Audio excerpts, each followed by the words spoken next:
부조와 선지자 제22장 모세. 애굽 백성들은 기근이 닥쳐오자 식량을 공급받기 위하여 국왕에게 가축과 토지를 팔아버리고 마침내 영구히 노예가 될 수밖에 없었다. 요셉은 현명하게 그들이 노임을 받을 길을 준비하였다. 그는 그들을 국왕의 소작인으로서 왕의 땅을 확보하게 하고 노력하여 얻은 수확의 5분의 1을 영공으로 바치게 하였다. 그러나 야곱의 자손들은 이런 조건 하에 있을 필요가 없었다. 요셉이 애굽 나라에 끼친 공헌으로 인하여 그들은 그 국토의 일부분을 그들의 거주지로 허락을 받았을 뿐 아니라 과세도 면제되고 기근이 계속되는 동안 양식도 후하게 공급받았다. 왕은 다른 나라들이 기근으로 인하여 파멸되어 가고 있는 동안 애굽이 풍족함을 누릴 수 있는 것은 요셉이 섬기는 하나님의 은혜로운 중재라는 사실을 공공연히 인정하였다. 그는 또한 요셉의 시정으로 왕국이 부유하게 된 것을 알고 감사하는 마음으로 야곱의 가족들에게 왕실의 총애를 입게 하였다. 그러나 세월이 흐르는 동안에 애굽에 커다란 공헌을 했던 위대한 인물과 그의 업적으로 은혜를 입었던 세대도 다 이 세상을 떠나 무덤으로 내려갔다. 그리고 요셉을 알지 못하는 새 왕이 일어나서 애굽을 다스렸다. 이 왕은 요셉이 나라를 위하여 세운 공을 전혀 모르지는 않았으나 가능한 한 그의 공적을 인정하지 않고 사람들의 기억 속에서 그것을 지워버리려고 했었다. 그가 그 신민에게 이르되 이 백성 이스라엘 자손이 우리보다 많고 강하도다. 자, 우리가 그들에게 대하여 지혜롭게 하자. 두렵건대 그들이 더 많게 되면 전쟁이 일어날 때에 우리 대적과 합하여 우리와 싸우고 이 땅에서 갈까 하노라. 이스라엘 백성의 수요는 벌써 엄청나게 불어났다. 이스라엘 자손은 생육이 중다하고 번식하고 창성하고 심히 강대하여 온 땅에 가득하게 되었다. 요셉의 돌봄과 그 당시 나라를 다스리던 왕의 총애 아래서 이스라엘 백성은 신속히 온 나라에 퍼졌다. 그러나 그들은 특별한 민족으로서의 특징을 지켰으며 풍습이나 종교에 있어서 조금도 애굽인들과 같은 점이 없었다.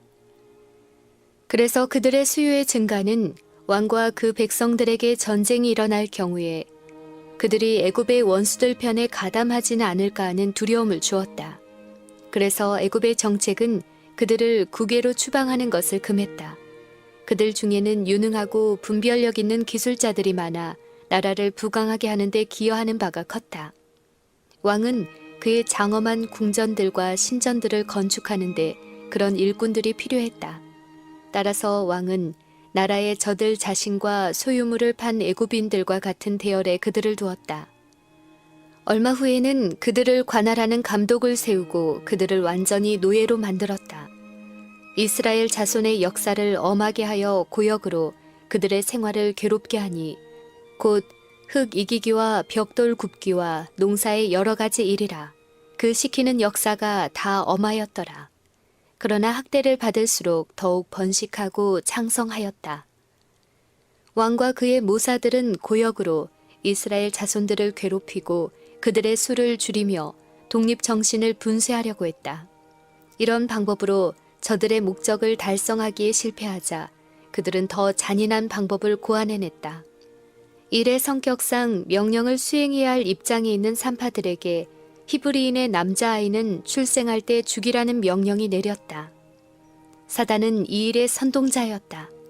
사단은 이스라엘 백성 가운데 구원자가 나리라는 것을 알았으므로 왕으로 하여금 그들의 자녀들을 멸하도록 하여 하나님께서 계획하신 바를 좌절시키고자 하였다.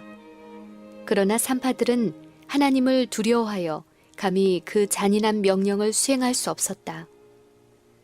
여호와께서 산파들의 이 같은 행동을 용인하시고 그들을 번영하게 하셨다. 왕은 그의 계획이 실패한 것을 보고 화가 나서 더욱 긴급하고도 광범위한 명령을 내렸다. 그는 전 국민들에게 속절없는 희생물들을 찾아내어 학살하도록 요구했다. 바로가 그 모든 신민에게 명하여 가로되 남자가 나거든 너희는 그를 하수에 던지고 여자여든 살리라 하였다. 이 법령이 강행되고 있을 때에 레위 지파 중에 경건한 이스라엘 사람 아므람과 요게벳에게 한 아들이 출생하였다. 갓난아이는 준수하였고 그 부모는 이스라엘의 해방 시기가 가까이 이르고 있다는 것과 하나님께서 당신의 백성을 위하여 한 구원자를 일으키시리라는 것을 믿고 그들의 아이가 희생당하지 않게 하기로 결심하였다.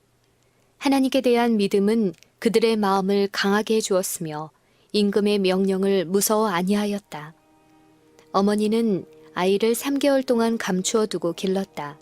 그러나 더 이상 아이를 안전히 보호할 수 없음을 알고 그 여자는 갈대로 만든 작은 상자를 준비하여 물이 스며들지 않게 역청과 나무 진을 칠한 다음 아이를 거기 담아 하숫과 갈대 사이에 숨겨놓았다. 그 어머니는 감히 그곳에 머물러 아이를 지켜보고 있을 수 없었다. 그렇게 한다면 아이의 생명과 자신의 생명을 잃을 것이기 때문이었다. 그 대신 그의 누이 미리암이 그 부근에 머물러 있으면서 표면상으로는 무관심한 채 하면서 그의 작은 아우에게 어떤 일이 벌어질지를 마음 졸이며 지켜보고 있었다. 그리고 다른 감시자들도 있었는데 어머니의 열렬한 기도가 그의 아들을 하나님의 보호에 의탁하게 되자 눈에 보이지 않는 천사들이 그의 비천한 휴식처 위를 날고 있었다. 천사들은 바로의 딸을 그곳으로 인도하였고 공주는 그 작은 상자에 호기심을 갖게 되었으며 그가 그 상자 속에 있는 아름다운 아이를 보았을 때 한눈에 그 아이를 버린 사연을 알아차릴 수 있었다. 그 어린아이의 눈물은 그의 동정심을 불러일으켰다. 이런 방법으로라도 자기의 귀중한 아이의 생명을 보존해 보려는 알지 못하는 어머니에게 동정심이 갔다. 공주는 그 아이를 구원하기로 결심하고 그를 자기의 양자로 삼으려 하였다. 미리암은 몰래 모든 동태를 살피고 있었다. 아이를 부드럽게 다루는 것을 알고 그는 용기를 내어 가까이 나아가 내가 가서 히브리 여인 중에서 유모를 불러다가 당신을 위하여 이 아이를 젖먹이게 하리이까? 라고 말했다. 그의 이 제안은 허락되었다. 그의 누이는 이 기쁜 소식을 가지고 급히 어머니에게로 달려가 지체 없이 그를 모시고 바로의 딸 앞에 되돌아왔다. 공주는 이 아이를 데려다가 나를 위하여 젖을 먹이라. 내가 그 삭슬 주리라고 말하였다. 하나님께서는 그 어머니의 기도를 들으셨고 그 여자의 믿음은 보상을 받았다. 요게벳은 감사하는 마음을 가지고 이제 마음 놓고 그의 아들을 양육할 수 있는 이 복된 과업에 착수했다. 그 어머니는 모든 기회를 이용하여 하나님을 위하여 자기 아들을 교육하는 일에 전심전력하였다. 그는 자기 아들이 어떤 위대한 사업을 위하여 그의 생명이 보존되었다는 확신을 가지고 있었다. 그리고 오래지 않아 그를 왕실의 양모에게 보내야 하고 거기서 그는 하나님에게서 떠나게 하는 가마에 둘러싸이게 되리라는 것을 알았다. 이 모든 일이 그로 하여금 다른 아이들보다 이 아이를 더욱 부지런히 또 더 주의 깊게 교훈하도록 만들었다. 그 어머니는 아이의 마음에 하나님을 경외하고 진리와 공의를 사랑하는 정신을 불어넣고자 노력하였으며 모든 부패케 하는 가마로부터 보존함을 받을 수 있도록 그를 위해 열렬히 기도하였다. 그 여자는 우상 숭배의 어리석음과 죄를 그에게 보이고 어려서부터 어떠한 위급한 상황에서도 그의 기도를 들으시고 도와주실 수 있는 살아계신 하나님께 머리를 숙여 기도하는 법을 가르쳤다. 어머니는 할 수 있는 데까지 오래도록 소년을 데리고 있었으나 그가 12살이 되었을 때에 부득불 보내지 않으면 안 되었다. 그 아이는 보잘것없는 오두막 집에서 왕궁, 곧 바로의 딸에게로 옮겨가서 그의 아들이 되었다. 그러나 여기에서도 그는 유년 시절에 받은 인상을 잃지 않았다. 그의 어머니 곁에서 배운 교훈들은 잊힐 수 없었다. 그 교훈은 교만과 궁전의 호화로움 가운데서 창궐하는 악습에 대한 방패가 되었다. 유랑민이요 노예인 한 히브리 여인이 끼친 가마의 결과가 얼마나 멀리까지 퍼졌는가. 장래의 모세의 전 생애, 곧 이스라엘의 지도자로서 그가 성취한 위대한 사명이 그리스도인 어머니의 사업이 얼마나 중요한지를 증거해 준다. 이것에 맞먹을 수 있는 다른 일은 없다. 자녀들의 운명의 상당한 부분이 어머니의 손에 달려 있다. 어머니는 마음과 성품을 개발시키는 일들을 다루고 있으며 이 세상을 위해서뿐만 아니라 영혼을 위해 일하는 것이다. 그는 선악간에 싹이 돋고 열매를 맺을 종자를 심고 있다. 어머니는 화폭의 아름다운 모양을 그리거나 대리석에 그것을 조각해야 하는 것이 아니라 인간의 영혼에 하나님의 형상을 새겨야 하는 것이다. 특별히 그들의 어린 시절에는 자녀들의 품성 형성에 대한 책임이 어머니에게 있다. 한창 개발되고 있는 마음에 주어진 인상은 평생 동안 그들을 떠나지 않을 것이다. 부모들은 자녀들이 아주 어렸을 때에 그들을 교훈하고 훈련시켜 그리스도인으로 만드는 것을 그들의 목표로 삼아야 한다. 그들은 이 세상 왕국의 보좌를 상속할 후계자로서가 아니라 무궁한 세월을 통하여 다스릴 하나님의 나라의 왕들로서 교육하도록 어머니들에게 위탁되었다. 모든 어머니들로 하여금 자기에게 주어진 순간들이 매우 귀중하다는 것을 느끼게 하라. 어머니의 일은 엄숙한 심판날에 검사를 받게 될 것이다. 그때에 남녀들의 수많은 실패와 범죄가 그들의 어린 시절에 철없는 그들의 발을 바른 길로 인도해야 할 의무를 진 사람들의 무지와 나태의 결과라는 것이 밝혀질 것이다. 그때에 또 천부적 재능과 진리와 성화의 빛으로 세상에 축복을 가져왔던 많은 사람들이 그들의 가마와 성공의 원동력이 된 원칙들을 그들의 어머니, 곧 기도하는 그리스도인 어머니에게서 배운 것임이 밝혀질 것이다. 모세는 바로의 궁정에서 최고의 시민적, 군사적 훈련을 받았다. 국왕은 그의 양손을 자기의 보좌의 후계자로 삼기로 결심했고 그 청년은 그의 높은 지위를 위하여 교육을 받았다. 모세가 애굽 사람의 학수를 다 배워 그 말과 행사가 능하더라. 군대의 지휘관으로서 그의 능력은 애굽 군대의 총애를 받았으며 그는 비범한 인물로 일반에게 알려졌다. 사단의 목적은 좌절되었다. 히브리인의 자녀들을 죽이라는 그 명령을 하나님께서는 그의 백성의 미래의 지도자를 훈련하고 교육을 하는 일에 활용하셨다. 천사들은 이스라엘 장로들에게 그들을 구원하실 때가 가까웠다는 것과 하나님께서 이 일을 이루시기 위하여 사용하실 사람이 모세라는 것을 가르쳐 주었다. 천사들은 모세에게도 여호와께서 그의 백성의 속박을 깨뜨리시기 위하여 그를 택하셨다는 것을 가르쳐 주었다. 그는 그들이 무력으로 자유를 얻게 될 것이라는 생각으로 애굽군의 대항에서 싸울 히브리 군대를 지휘하게 될 줄로 생각했다. 그는 이 점을 염두에 두고 그의 양 어머니와 바로에 대한 애착으로 인하여 그가 하나님의 뜻을 행하는 데 자유롭지 못하게 될까봐 그의 애정을 억제하고 있었다. 애굽의 법률에 의하면 바로의 보좌를 차지할 사람은 모두 사제 계급의 일원이 되어야 하였다. 그래서 모세는 세자로서 국교의 비법을 전수하여야 했다. 이 의무는 사제들에게 위탁되었다.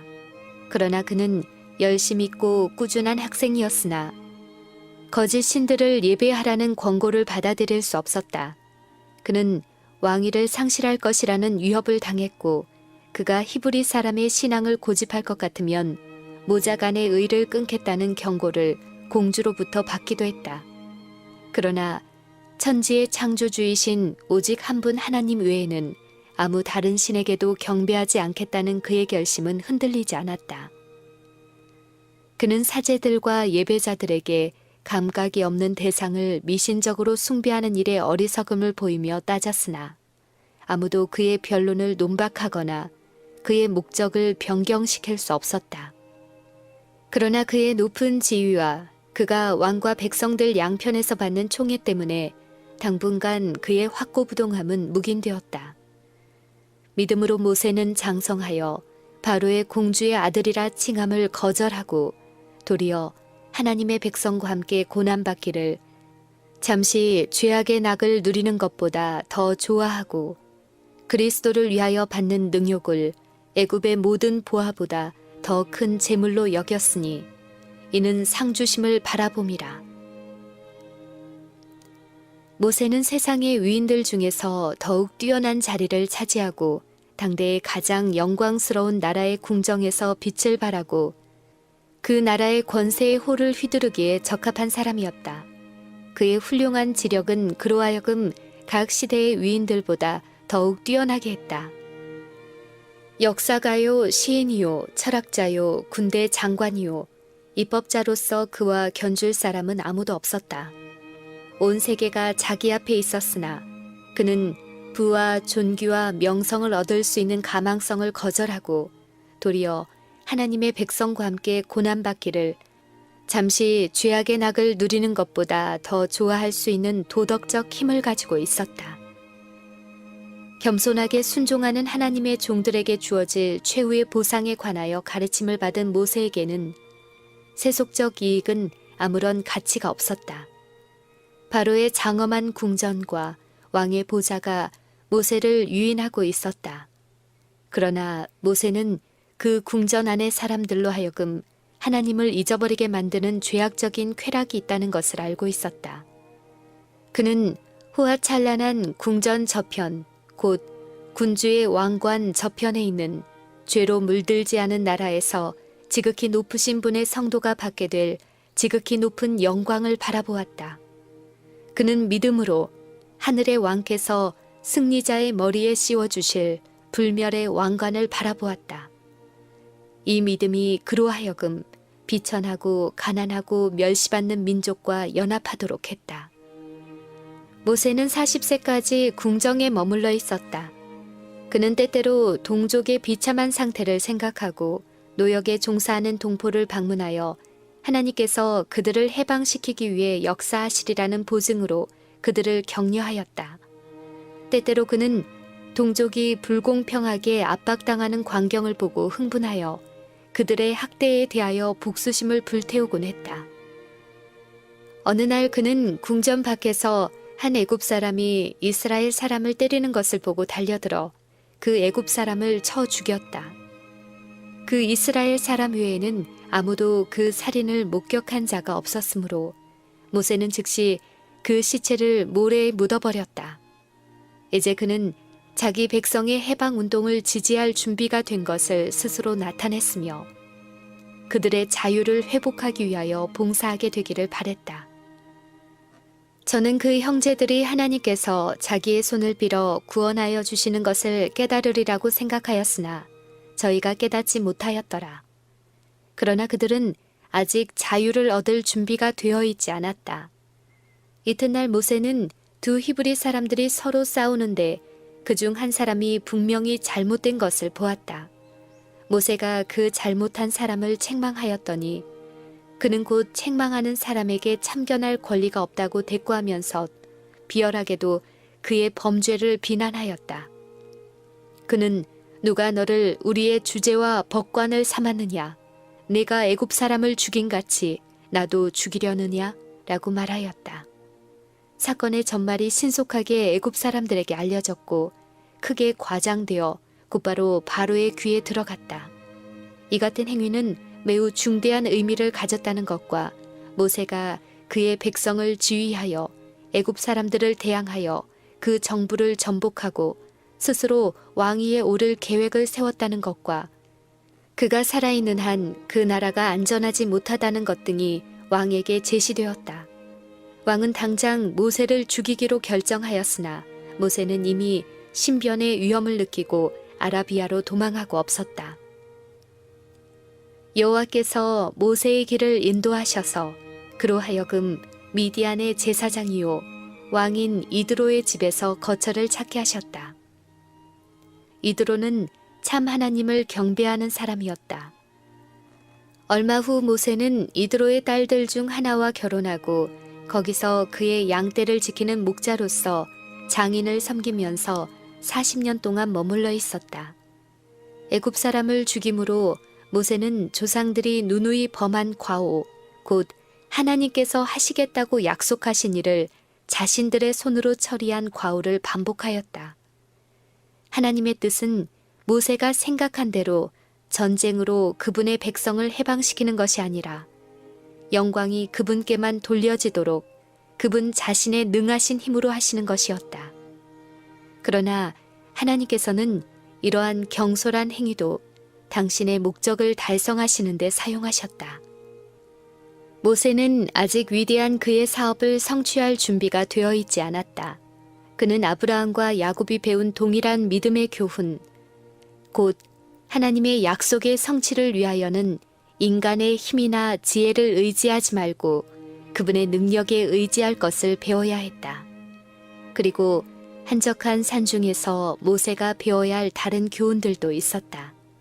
극기와 고난의 학교에서 그는 인내와 감정을 조절하는 것을 배워야 했다. 현명하게 다스릴 수 있기 전에 그는 순종하기를 배워야 했다. 그가 이스라엘 백성에게 하나님의 뜻을 가르치기 전에 그 자신의 마음이 그분과 완전히 조화되어야 하였다.